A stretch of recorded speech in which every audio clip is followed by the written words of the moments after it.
morning and welcome to the National Newspaper Publishers Association's Let It Be Known. The Supreme Court has ruled that Trump can stay on the ballot despite being an insurrectionist. That's their words. An oath-breaking insurrectionist.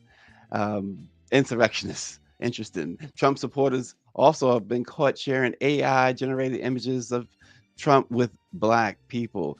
And the University of Florida has fired all DE&I workers.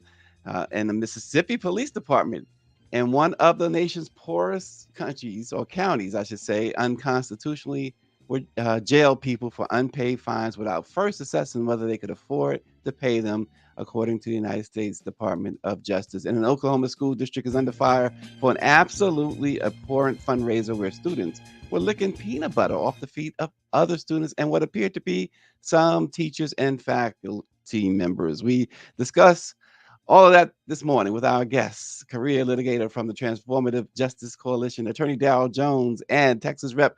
Ron Reynolds, the chair of the Texas Legislative Black Caucus and the Texas House Progressive Caucus. Good morning, gentlemen. Good to see you both. I can't hear you, Representative Reynolds. I think you're on mute. You're still muted.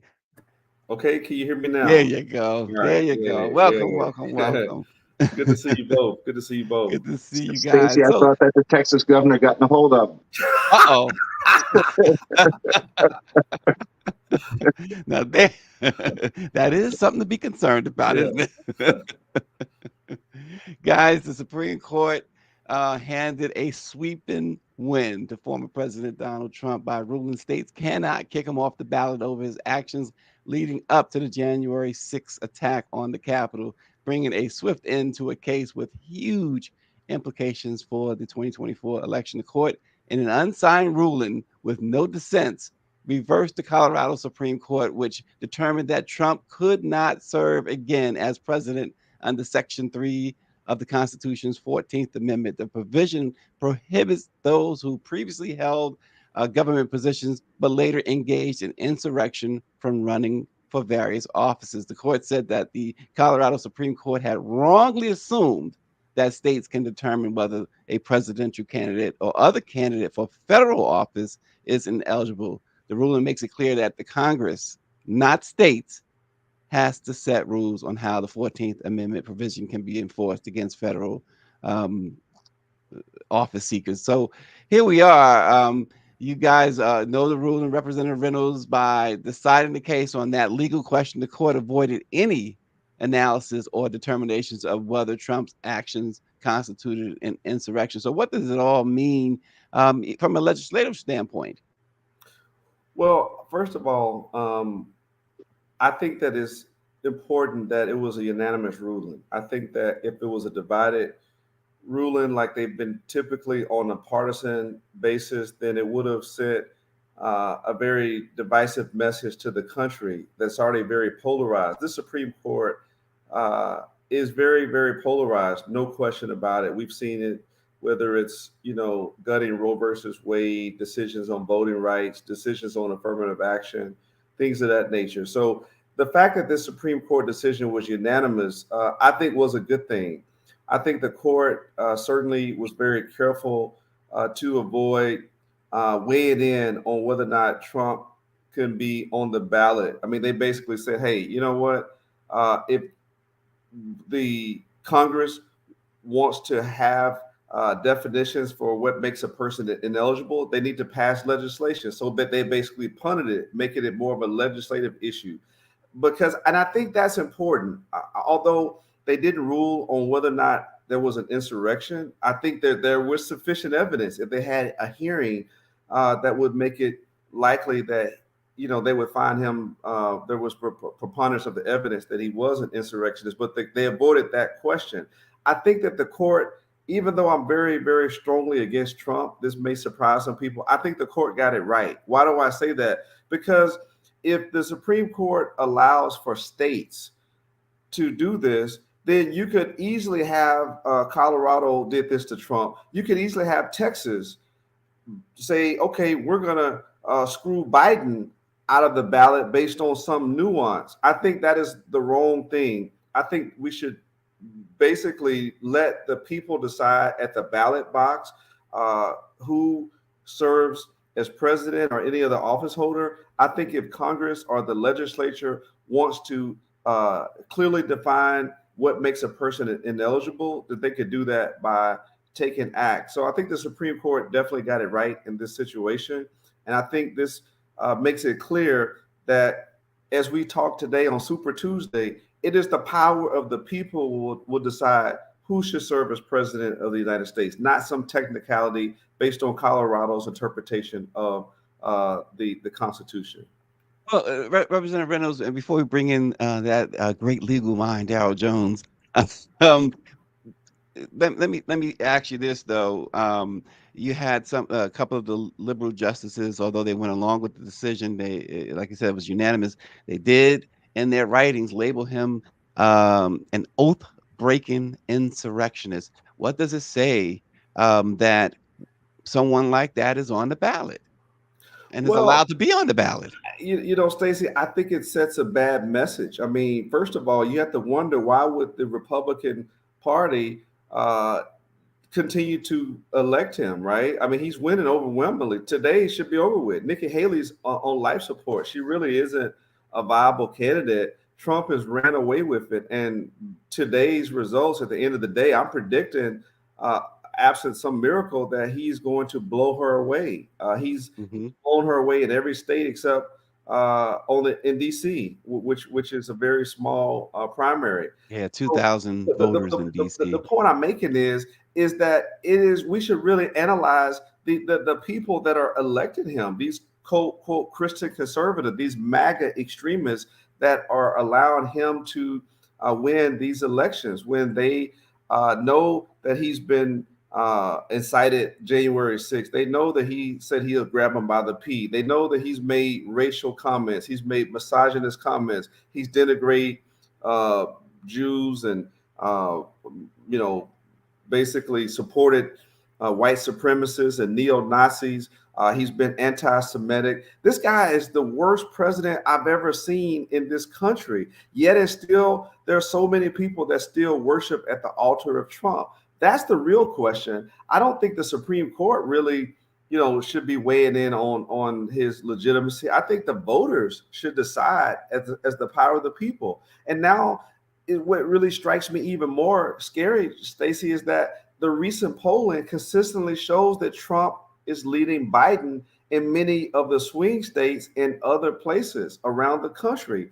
So Mhm. we need to have a wake up call. We need to have a come to Jesus moment that says, this what we really want as the leader of the free world, as the president of these United States of America? What does it say about our values if we can elect a person of that type of moral depravity, that kind of person that is incredulous, that kind of person that has no scruples, that you just had all these a record number of indictments.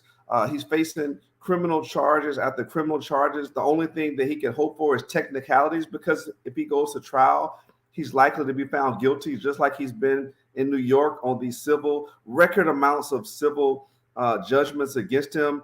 And he's likely going to have another bankruptcy to avoid paying. So this is one of the worst presidents, if not the worst president of the United States. And right now, he's the leading contender, not just for the Republican primary, which he's going to wrap that up likely today, but he's leading President Biden in the polls. So I think it's more of a question of where we are as a country, that we would want to place a priority on electing someone like Donald Trump.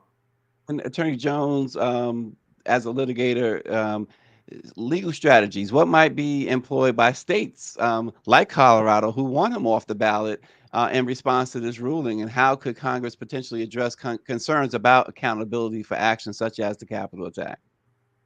Well, at this point, there's not going to be a lot that states can do because the Supreme Court has weighed in on it.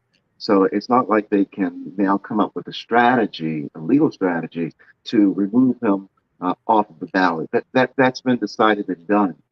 Interestingly, um, sort of all along this journey, uh, in my mind and in many strategists' minds, this decision from the Supreme Court had already been made. And I tell you why I say that. Colorado's vote is today. Okay, so if we're talking about removing somebody from the ballot, they're voting already. People overseas have already voted. And so, those things are already out there. We're already in play. So I bet you would be talking about what, the general election, and so and what candidate you're moving forward. So in that analysis, what I'm saying is this: that you would have really rendered uh, hundreds of thousands of voters' votes insignificant already. You would have canceled out their votes that they put in this primary election. They could have gone in a different direction had they known that he was going to be removed from the ballot. So the Supreme Hmm. Court really didn't have, I don't think, on the factual, just the practical thing of what it meant. They had already limited what they could do. Now, I'm not Right. saying that I'm in disagreement with their decision, only because when you look at it on the practical side and the legal side, although Section 3 of the 14th Amendment talks about disqualifying someone if they are an insurrectionist, and it's one of the Reconstruction amendments that we're talking about. The problem becomes, and I think that Justices Kagan, Sotomayor, and Jackson get it right, that on the very limited area of whether or not you're going to start allowing state by state to decide who is on the ballot goes against the federalism of our country. Because then, it's not a country, it's not our federalist system that's electing and deciding those major issues. You're allowing Colorado, you're allowing Michigan, you're allowing, Illinois just passed one, right? You're allowing Illinois to play a role. But it becomes really interesting because they just go too far. The majority goes too far in this case.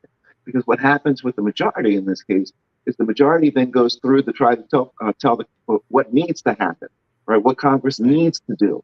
And that's where, it becomes really, problematic with regards to their decision. But based on what we call the Purcell rule, that you're not supposed to interfere with a case when it's that close to an election dealing with voting rights, the Supreme Court probably did what was the appropriate thing to do. And overall, we've had so many times we've been kicked in the teeth by the Supreme Court. I do not have confidence that when the immunity case comes before them, that they are going to do anything other than punt it as long as they can. And that's what they've already demonstrated, right? We've seen how quickly they can decide cases. But when it comes to Hmm. the immunity of former President Trump and for his criminal liability, they're pushing that out as far as they can. They pushed it out to April, and who knows when they come back with a decision. So there's Right. a lot of Right. concern, that's there from this court, but certainly some basic understanding of why they did what they did in this situation. Yeah, and so we've seen Trump. You mentioned Representative Reynolds in particular. You mentioned the 91 criminal charges against him. Twice he's been found by a civil jury to have sexually assaulted a woman. The business fraud, massive business fraud, go on and on and on. But we watched him turn all of that into uh, campaign rallies. We've watched him turn all that into what appears because everything is not what it appears with Donald Trump. We know, and we'll talk a little bit more about that in a minute with the deep fakes. But um, we watched him turn those into what appears to be positives. Does this ruling, him staying on the ballot, was it ill conceived, first of all, that Colorado did this, understanding that when you read the 14th Amendment, it does not single out or seems to point to presidents. It does point to other people in the federal government or at least state government. Anyway, it does not seem to point to the president. What is this a? How do voters react to this? How do you see voters reacting to this? Stacey, here's the thing. I mean, I think I'm a pretty level-headed person, and I'm out there in the community. I travel around the country, and it baffles me. Honestly, I'm not kidding you guys. I am freaking blown away at the people who are continuously to support Donald Trump for president. I would lose all my money if you told me based on everything you just read, Stacey, and people still support this man to be the freaking president of the United States of America. I wouldn't vote for him for dog catcher, yet alone the president of the United States of America, the man who has the codes to the nuclear weapons, the person who is the leader of the free world, who is the face of the United States of America. He's the laughing stock of other countries. He is the person that makes a mockery of any person with civility. I mean, this is the guy that you want to be the president. So, Stacey, clearly I'm out of touch with what the Republican electorate want, because they had other choices. Even though I'm no Nikki Haley fan, I'm no Ron DeSantis fan, I'm no Chris Christie, but they had a lot of choices. They had a whole bunch of people that were vying to be an alternative to Donald Trump, and overwhelmingly they chose Donald Trump. He was embroiled in all kind of things. He wasn't even really focused on a campaign. I mean, honestly, he's been more in courts protecting his civil and his criminal freedom than campaigning. But the people are just loyal to him, and so I don't understand. Every time there was a new indictment, his poll numbers went. We think we lost Representative Reynolds for a moment, but Attorney Jones, you've litigated at just about every level there is to Keep litigate it nice. at. So many. I'm sorry, Representative Reynolds, we lost you for a moment. We'll come back to you in a Okay. second. But Attorney Jones, so many Americans seem to have lost confidence in the courts. How do we get that back, if it's possible?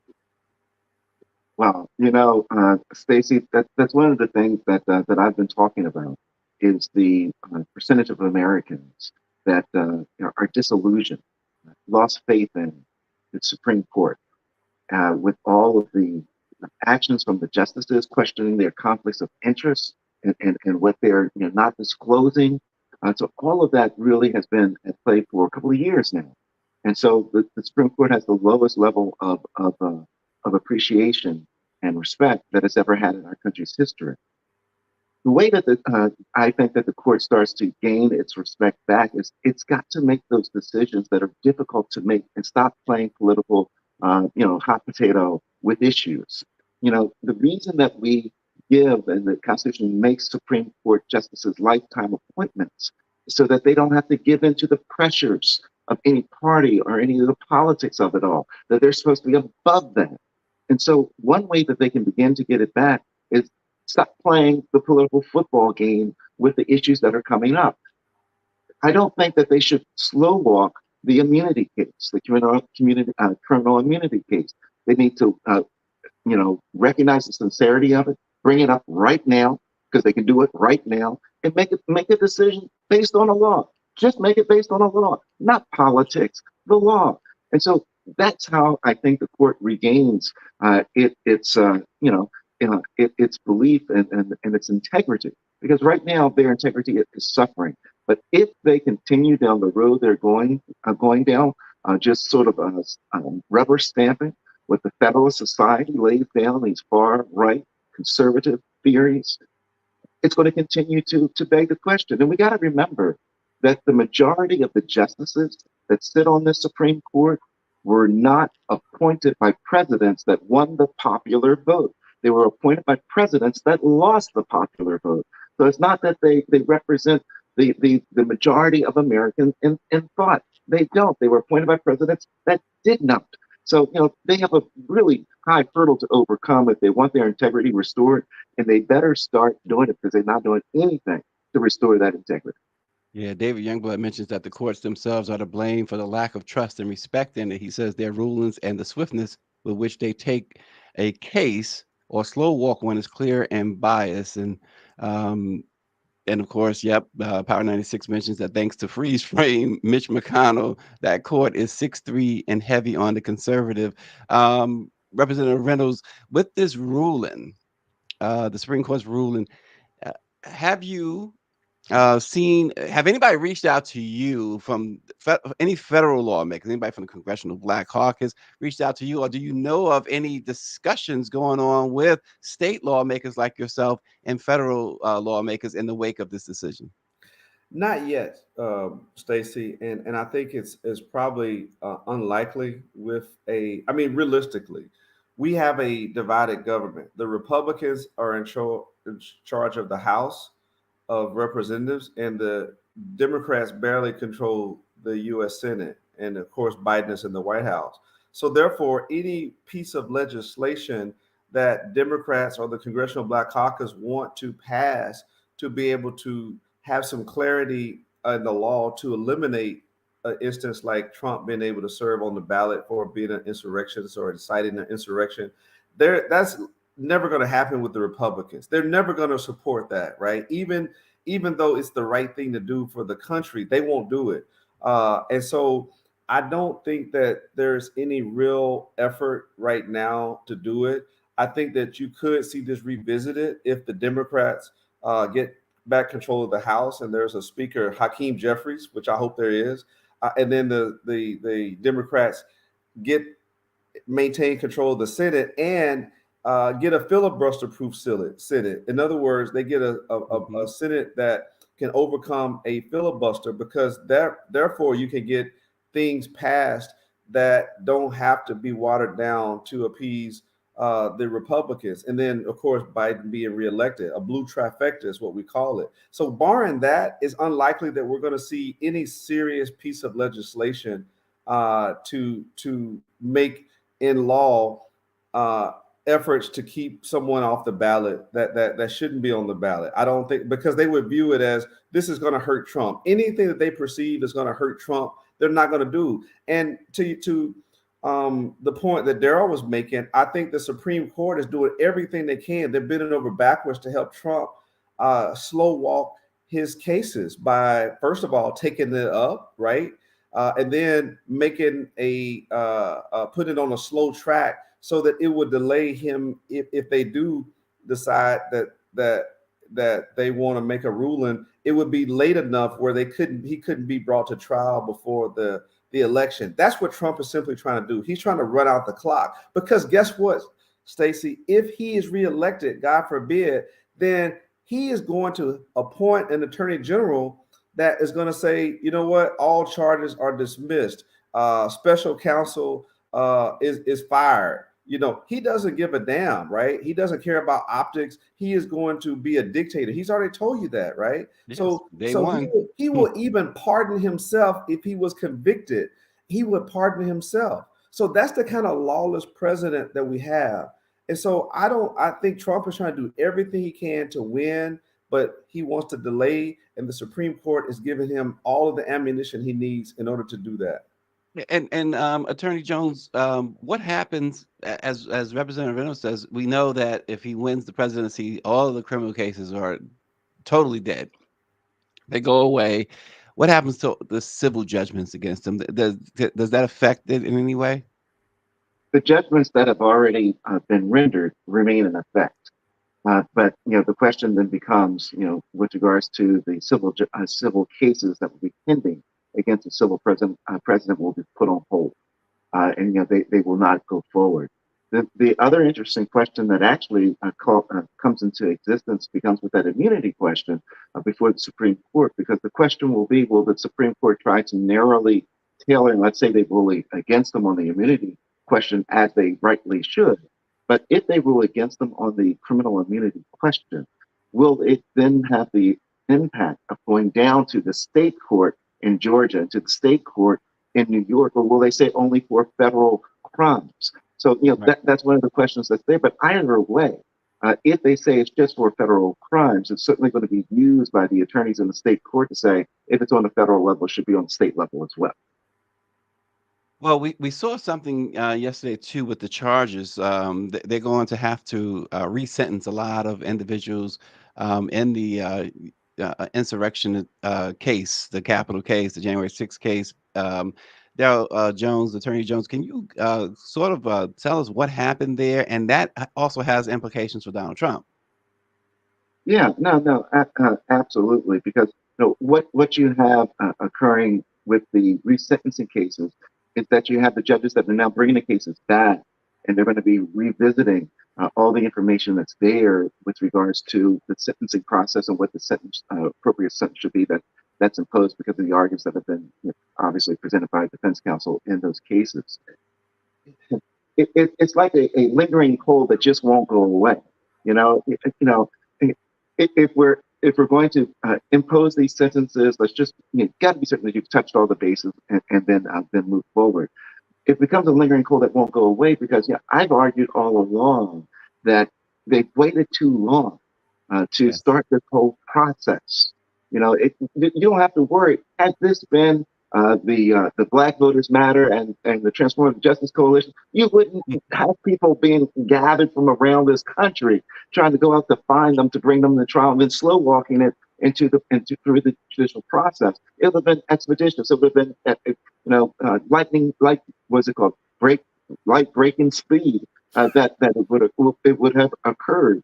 So this is part of what happens when you slow the process down and then have all of these things that occur. We wouldn't even be in a situation with former President Trump because that's something that would have happened up front. So, we wouldn't be in an election season trying to make these decisions and have these cases litigated. Well, without Representative Benny Thompson, Representative Ron Reynolds, there probably would be no cases, right? I mean, he and his team had to basically do all the work that a prosecutor is supposed to do, and it took them time to do it. But to Attorney Jones's point, Representative Reynolds, this happened on January 6, 2021. Trump left office less than 2 weeks later. Why wasn't he arrested January 21st, 2021? Stacey, I'm just going to keep it real with you. There are many people who are complicit. First of all, Congressman Benny Thompson, I was happy to be with him in Houston. Daryl, while y'all were in Selma, he was here. We were here helping Congresswoman Sheila Jackson Lee, but it was good to see him. And every time I see him, I thank him for his bravery, for his leadership over the January 6th commission. And he did. They painstakingly went through the evidence. They did the job of what the Justice Department should have did, that they slow rolled, and they brought forth the evidence and put it on a bowl and said, here it is right here. And Liz Cheney, a Republican, was the vice chair, and she was thrown out of office, Stacey, because she did the right thing. How dare she go after Trump?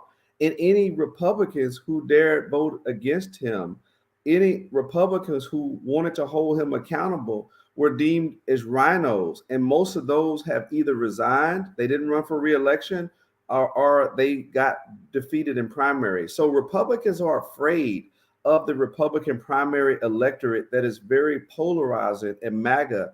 And they're afraid to hold Trump accountable for fear of retribution from Trump. And when he goes on Truth Social, when he goes on Twitter and rants about them, then he gets his base riled up, and they are afraid of their survival. So they're being more or politicians than statesmen. Statesmen would say, I'm going to do what's right for the country. I'm going to do what's right. If it means that I lose my office, that's what happened to Liz Cheney. She was a principled person. She put her country before her party. And because of that, now she's at home commentating. But Stacey, we have to have more people that vote in primaries, because most of the elections are won and lost in primaries. This is Super Tuesday. There's only a small percentage of people that will be voting. Texas and other states are voting right now as we speak, and the polls will close today. That's going to decide a lot of these elections because of gerrymandering. Most elections are won or lost in the primary, whether it's Democrat, Republican, because of the way the seats are drawn. So very few elections are competitive in November because of gerrymandering. And so we need more people to vote in the elections. If more people voted in Republican primaries or Democratic primaries, you wouldn't see people like Trump likely being winning these elections, right? Because most people who are independent, most people who believe in civility and believe in decorum, they don't support Donald Trump. But it's the extremists, those people who are anti-Black, those people that don't want to see people who look like me and Daryl and you, Stacey, those people who are believe a woman should be in the kitchen, that don't believe in a woman's reproductive rights, that don't believe in voting rights, that don't believe in affirmative action, those are the people that are supporting Trump the most. Those are the people that are the extremists that are voting in the Republican primaries. Yeah. So I believe that we have to get more people mobilized and engaged in voting in order to reset and get people in office that are going to represent all people and not just the extremists. So let me Greer's asking this question, and I think it's really important question too. And either one of you or both of you can chime in on this. He says, with what we are seeing in the House, the role that Christian nationalists are playing in the courts and politics, how realistic are we being with all that's happening? Banning books, the DEI rollbacks, and low voter turnout, overturning constitutional laws across the country. Let's keep it real. Black folks are in trouble. Black lawmakers are in trouble. Why are we still expecting the system to change this around? Well, I tell you, we got this to the point where we are now because of the system that was in place. That's how we got where we are. Yeah, we didn't just wake up one morning and there we are. It was a slow process that got us to where we are. And so now the question becomes, how do we work our way out of it? And I'm a proponent, and I agree with the question that on the federal level today, it would be very difficult. It won't happen. If you're relying on the House of Representatives to come and be your saving grace, it's not going to happen. But the way that we work our way out of it is we bring it down to the local level.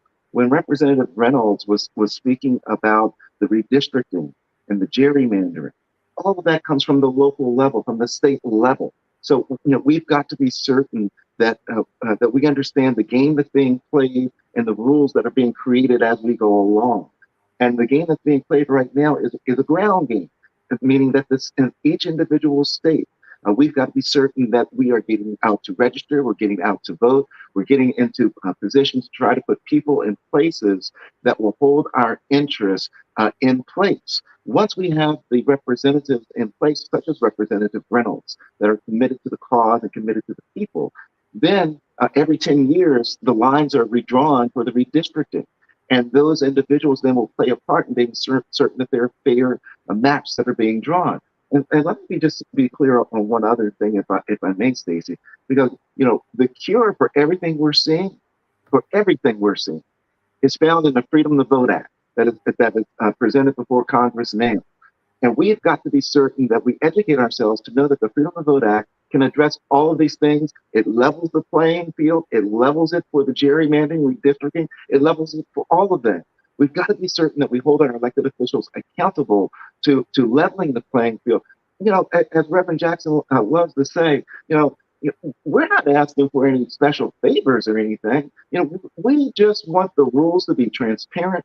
We want the scoring and the officiating to be fair, and the level and the playing field to be level, and we can deal with the results. But we got to level it all out, and that's what the FTDA does. Oh, go ahead, Representative Reynolds. Stacey, I just want to say real quick, I agree 100% with what Daryl just articulated. We need the Freedom to Vote Act. We need federal voting rights legislation, the John Lewis Voting Right, and the Freedom to Vote Act. We just had the anniversary of Bloody Sunday, and I was very proud that Vice President Kamala Harris made a call to action to pass these laws. If these laws aren't passed, then we're going to continue to see voter suppression. We're going to continue to see states like Texas and other Florida with these DEI, anti-affirmative action, this anti-woke agenda, rolling back the clock, rolling back the protections of hard-fought victories that we've made, that we've overcome from Jim Crow to women's right to choose. Basically, many of the advances that we've made because of the struggle, many people whose shoulders we stand on today, they made good trouble, and we have a lot of freedoms today. But those freedoms are at jeopardy. We've seen already an erosion of that with as Greer put in, with these book bans and this anti-DEI movement. And so we need to have this federal voting rights legislation to protect the most fundamental right we have as American citizens, the right to vote. That right is sacred, but it is at peril if we don't take action. We will see more voter suppression efforts. And right now, that is what the Republicans and the MAGA extremists are doing. They're making it harder to vote by these extreme laws, these extreme voter ID laws, these laws making it harder for people to vote, harder for people to register, and easier for people to for example, purchase guns. That is the kind of things that we're seeing. So without that federal legislation, we will see more states like Texas and Georgia and Florida and these other red states, Mississippi, Alabama. We'll see these southern states do more to gut the voting rights law because of the Supreme Court decision in Shelby that allowed them to do that. So we need Congress to act. And that is why this election is so critical, because we need to get this federal voter legislation through and passed. And Stacey, if I could add on to that, Sure. because there's some people that are going to be asking, you and that I and Representative Reynolds talk about, passing this FTVA through this Republican House of Representatives. How's that going to happen? That makes sense. They don't control the House of Representatives. Let's break it down real quick, right? Because we do strategy as well. And I don't support legislation just to support legislation that's going to die on the line. Here's what I'm saying. All right. We recognize that the Democrats don't control the House of Representatives right now, but I tell you what else we recognize, that it is so close with regards to the division that there are, and this is the strategy piece to it, right? That there are right now, as we speak, some 17 Republicans that sit in the House of Representatives that come out of districts that were won by President Biden.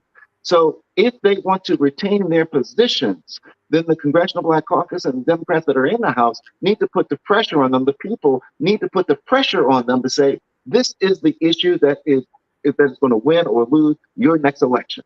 This is the issue.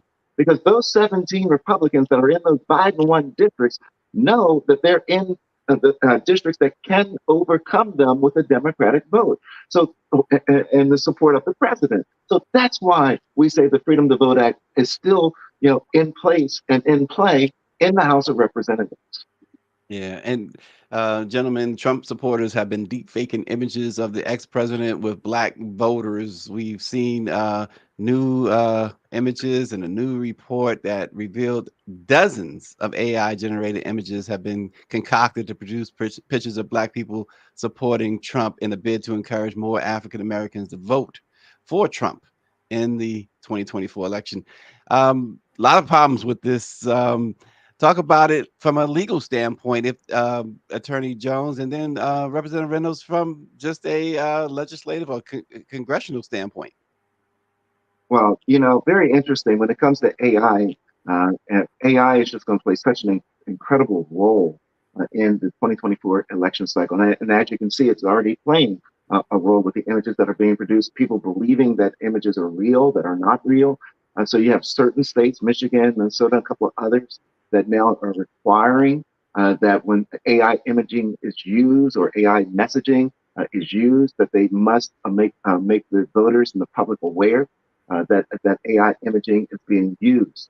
So the concept here is to confuse the voters.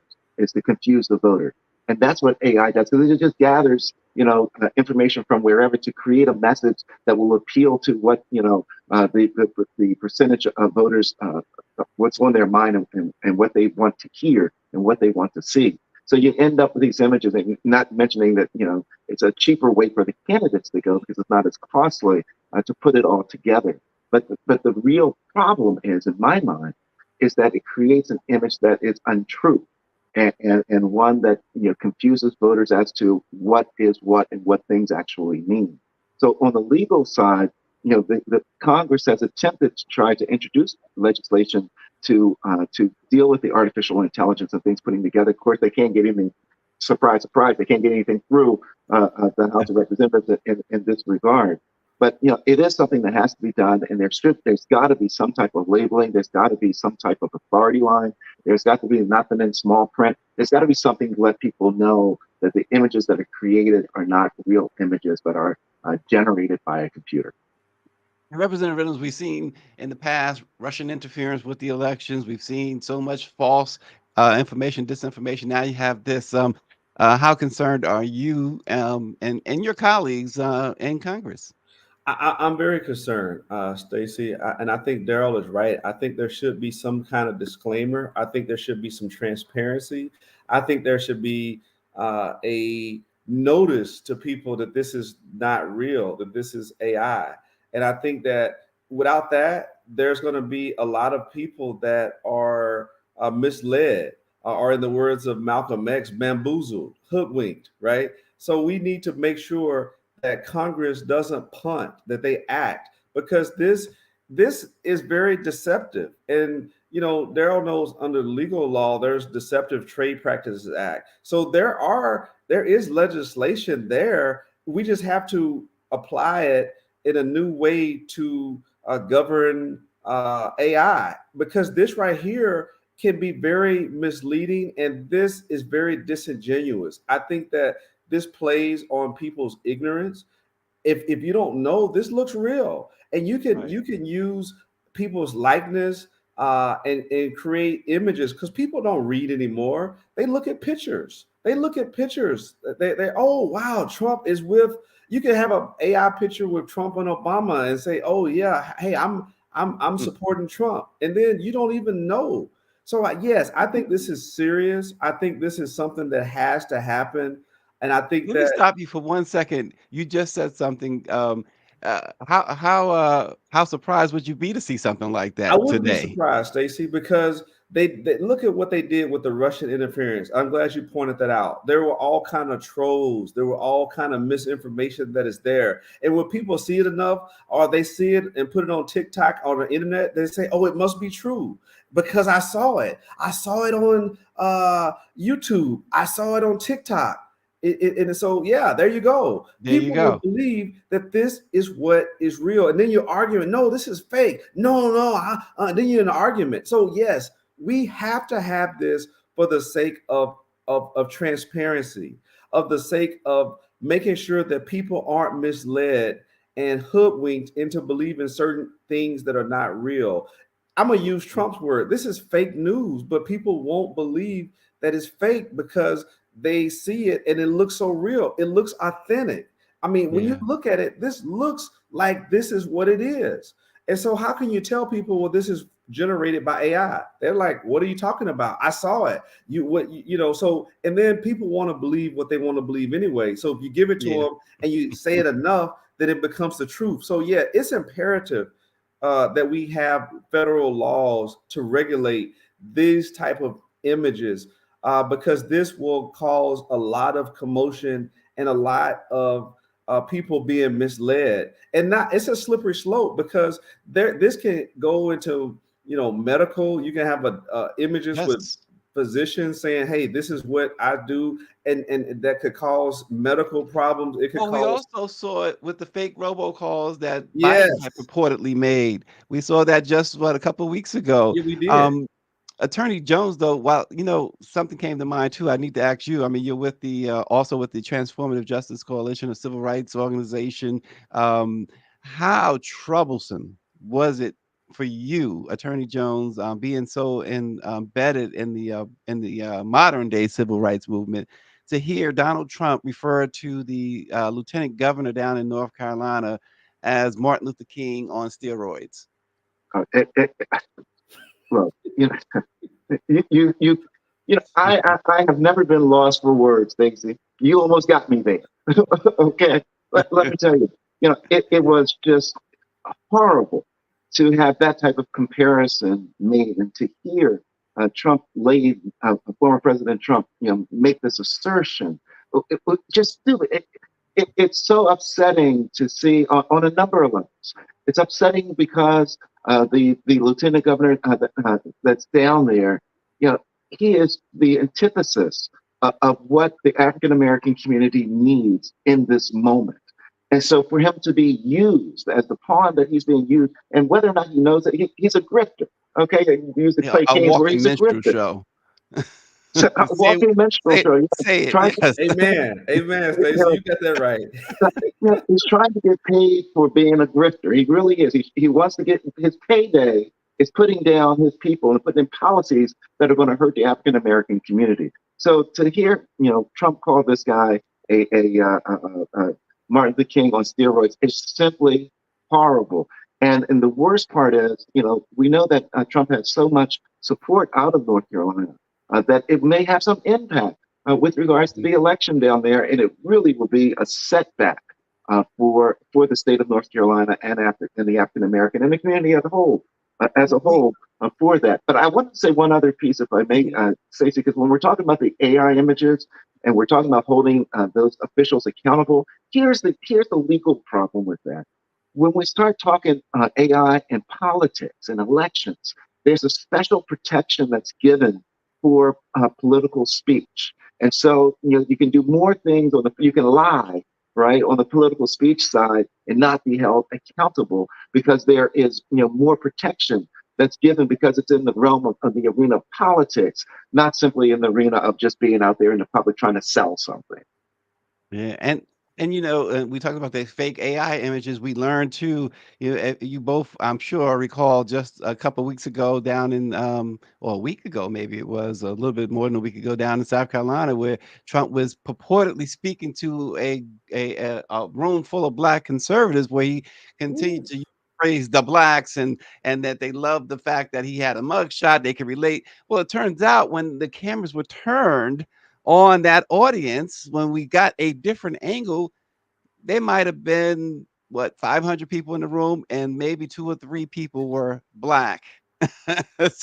So even he's not. It's not just his camp and his supporters pushing this fake images or imagery. It's him. He's behind it as well. It was all smoke screens, and so we and there's that event that we're speaking about. Um, when the camera pans, where are the quote unquote the blacks? They're not there.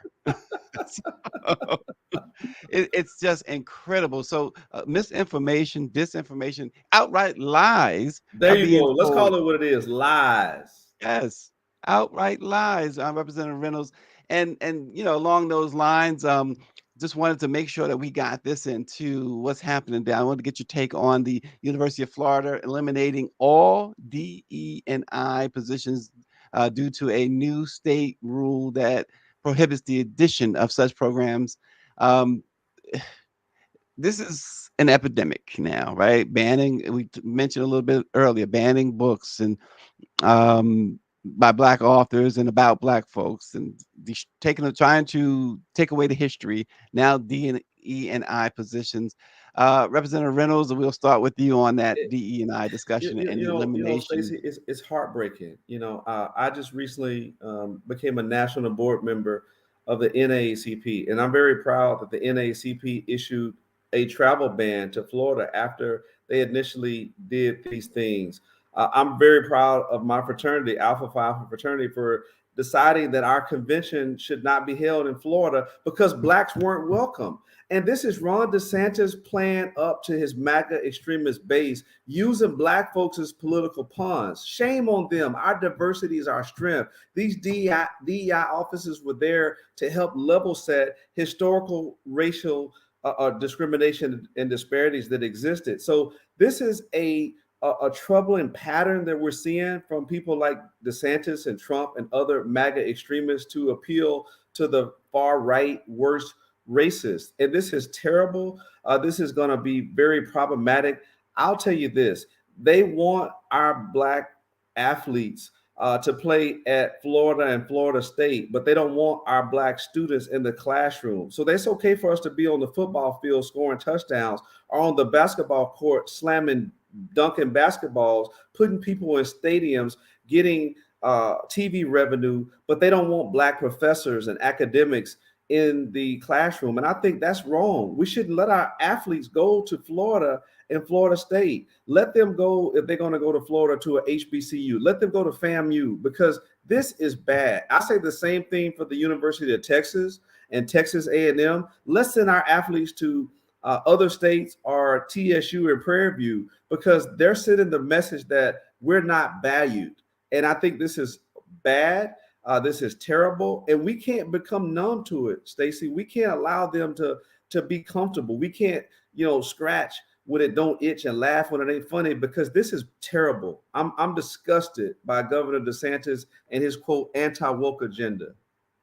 Well, we see it too in Alabama, where the mayor there, I forget what city now, but nonetheless, he's encouraging black students. The mayor of Birmingham, Randall Woodfin, encouraging black athletes to avoid state public colleges if they pass a DE&I, an anti DE&I law. Attorney Jones. So going along with what Representative Reynolds was saying, perhaps more of that action needs to be taken. I see some of the comments too. David Youngblood mentions the same thing too, or Power 96 mentions if all black student athletes were to abandon that, perhaps that's one way to combat this, Attorney Jones.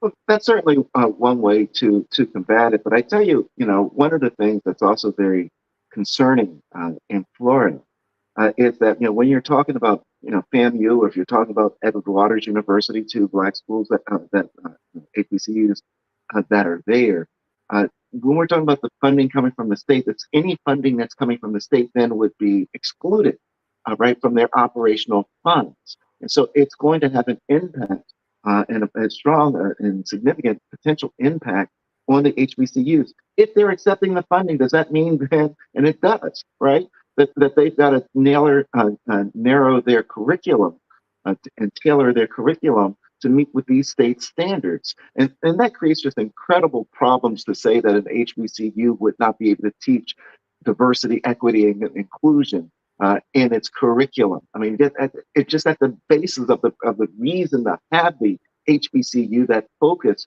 on on Black history, that focus on the struggle for equality in the United States. All of that becomes at issue there. So we were down in Florida for the Juneteenth, and we did a rolling protest through 15 different cities for the week of Juneteenth. And I can tell you that we got a chance to see firsthand the impact that this DEI contest, if you will, or whatever you want to call it, oppression is having with Black students and the Black community in the state of Florida. And it's a big fight. It really is. And I'm so proud of many of the African American residents of Florida who are coming together to stand up and to fight this back. I'm concerned because we have a lot of Mike Johnson type, the guy that's running for governor of North Carolina, a lot of Mike Johnson types that are down there that are afraid of DeSantis and afraid to stand up against these policies. But now is the time for all of us to come together to support those that are fighting to end the oppressive policies of the DeSantis administration in dealing with DEIs in the state of Florida and wherever they raise their head, whether it's the independent school district in Houston or wherever it is, that they are putting policies in places that are hurting African American and hurting the teaching of African American history. We need to be certain that we come together collectively to stand up and go against it. Yeah, Representative Reynolds, real quick, Mike V writes in, he says, I'm interested in understanding why Kristen Clark from the Office of Civil Rights in the DOJ hasn't gotten involved in the defending of DEI with academic and workspaces. Where is the EEOC on this? Have you heard anything Well, yourself? Stacey, it's funny you say that. I've called for federal intervention. I've called for the Department of Justice to get involved. I reached out. Congresswoman Sheila Jackson Lee and Congressman Al Green out of Texas are helping me with that, and so I'm hopeful and optimistic that the Biden administration will tackle this issue because this is a critical issue facing our country, and I think that the Department of Justice, the Department of Education, should be engaged in this fight. Yeah. And gentlemen of Mississippi Police Department in one of the nation's poorest counties unconstitutionally jailed people for unpaid fines without first assessing whether they could afford to pay them. Speaking of, according to the U.S. Department of Justice, that announcement came amid a Justice Department probe into alleged civil rights violations by police in Lexington, Mississippi. And that ongoing investigation, which began last November, is focused on accusations of systemic police abuses in the majority Black city of about 1,600 people, which sits about 65 miles north of Jackson. Attorney Jones, the DOJ identified unconstitutional jailing practices there. How should this be addressed to ensure that these bad practices stop? Well, one of the things that the Obama administration did under with Eric Holder is that they would go into these areas and they would end up working out some type of resolution where there would be an agreement that would be put in place, and they would be monitored by the Department of Justice to be certain that issues like this did not exist and were being addressed. And so, when we had those types of agreements, that consent agreements that were in place, we were able to then monitor and certainly minimize those types of things. Look, Lexington, Mississippi, it's not the only jurisdiction in the country that's Right. doing this. What they end up doing is they end up preying, PREY, preying on black folks to be able to pay white folks for monitoring these black folks. And so what we end up having is a system where you go to jail for being poor. That's what ends up happening. You go to jail for being poor, and that's problematic. And I certainly applaud the Department of Justice for taking the stand, and Merrick Garland for taking the stand. Heaven knows I give them enough grief for everything that I think that they're not doing. But when they're doing something that's right, like they are here, I think that we've got to stand up and applaud them. But we need to be certain that we start having these consent agreements that are entered across the country, every place that we can find injustices that are going to be being done like this, and to continue to monitor those consent agreements to be certain that people are not being put in jail because of being poor and they can't afford Yeah. fines, And fees, and finally, restitution. thanks, Attorney General. So finally, Representative Reynolds, are there legislative models that have proven effective in promoting police accountability and justice? Yeah, there are some, but we need federal legislation so they can be uniform. We can't have some piecemeal. Uh, we have some good things like in California and some other places, but we need federal legislation so that it's uniform across all 50 states. That you won't continue to see these outliers in Mississippi and Alabama and Texas and Florida and these very conservative southern states. So that's why it's so important that we have comprehensive federal laws to protect all citizens, no matter where they are. So they should be able to choose to travel interstate and go anywhere, knowing that they'll be protected and they won't be charged for being poor. Yeah, we continue. As you mentioned, as you both mentioned, this is not the only situation. Like with the DE&I, we're seeing it everywhere. We're seeing this the policing situation continue despite what we seen back in 2020. That whole movement after George Floyd. W- let's end it here. What happened or what didn't happen?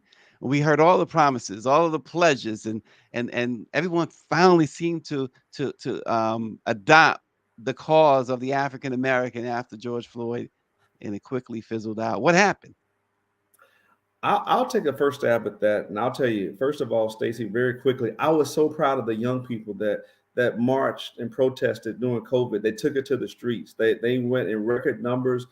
We haven't seen since the civil rights era, right? They really mobilized using their social media platform. Black voters matter. Black lives matter. It was a wave. It was a paradigm shift. Unfortunately, we had the filibuster in the Senate that blocked federal comprehensive voting rights legislation. The Congressional Black Caucus, they led, and the under Speaker Pelosi, they passed federal legislation in the House. It was blocked and it was derailed in the Senate and never got a chance to become law. So we need to bring it back. There were some things that were done, but there was not enough done comprehensively. I passed in Texas the two provisions, banning chokeholds and created a duty for an officer to intervene. But we still need to deal with police the immunity issue so that there can be accountability for officers who do things like we saw with George Floyd. But certainly this cannot be over with. But it was the Senate, it was the filibuster, and I'm going to call out Senator Manchin and Senator Sinema who killed it. They killed the Freedom to Vote and the John Lewis Voting Rights Act. That filibuster is a relic of the past, and it stalled that legislation from happening. Yeah, absolutely. And got to ask this. I know we said final question twice, but here's the final. We are waiting still the judge's decision down in Georgia on whether or not he's going to uh, replace District Attorney Fani Willis. What do you guys see as the outcome? Attorney Jones, what do you see the outcome there? I don't see her being replaced. I've said all along, and I'll continue to say it. This has been a sideshow, and this has been directed to try to move your eyes off of what you're after in front of you and turn it to some shiny object on the side of the road. And if we can get you to follow the shiny object on the side of the road, you forget what you were there for in the first place. That's what this is. It's a trial tactic. It's a trial technique. Get everybody's attention focused somewhere else. Throw enough mud on the wall, enough junk on the wall that perhaps the potential jury that will be put in place will be say, well, the prosecutors over there, we know they were messed up because we heard all the stuff about the affairs and all this other stuff that's going on. It's a sideshow. I think the things that I always tell people to be mindful of are two things. One, Bonnie Willis is up for re-election right now, and people need to be certain and I'm so proud of that sister. And I would stand with her shoulder to shoulder anytime. Number two, be aware that Judge McAfee is up for re-election too in Fulton County, Georgia. So, I think that you got to factor those things in to what's happening with this trial and be certain that, again, I'm a boots on the ground person. I am so proud of the Black community, the African-American community that came out in numbers to put Fani Willis in place as a prosecutor.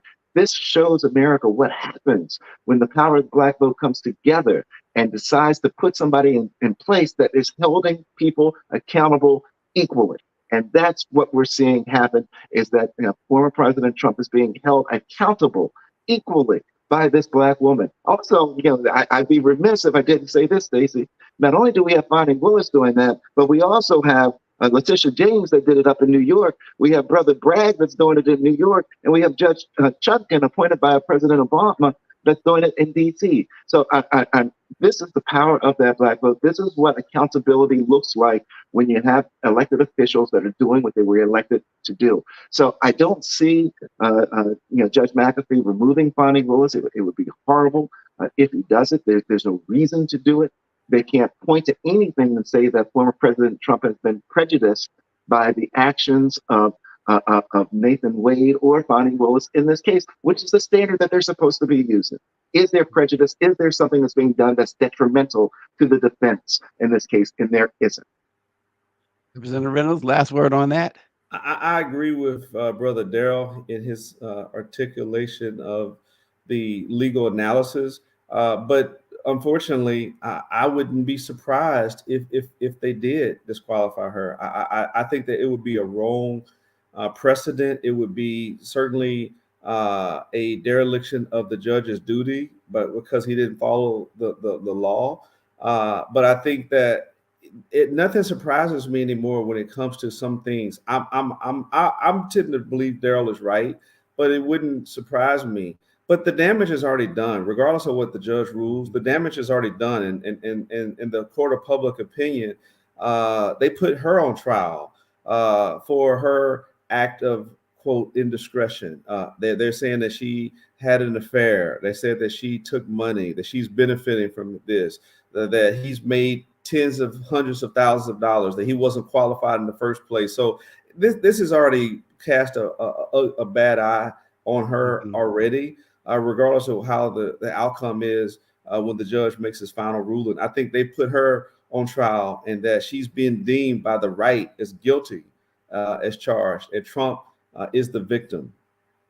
Yeah, well, Representative Ron Reynolds out of Texas and Attorney Darrell Jones, Transformative Justice Coalition. We appreciate you both for joining the Black Presses. Let it be known. Thank you all for watching. We will see you again tomorrow. Thank you so much.